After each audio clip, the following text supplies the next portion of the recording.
Just a real quick update on this NV4500 swap into the square body. Of course, it's much easier when you don't have the cab on. Everything's straightforward, except the rear mount had to be moved back 2 3/8 of an inch. And the mount, well, I'm using the original one, but it had to be notched down here so that it would clear, of course. And only one bolt lined up out of the top 4, so one hole had to be drilled. There was enough holes on top of the frame, I'm not drilling anymore. So down to 2 bolts there, and 1 bolt on the bottom down there.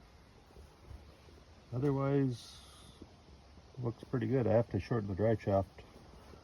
I'll have to measure again, but I think it's 4.5 inches, 4 3/8, 4 something. It's got to be shortened. So far so good.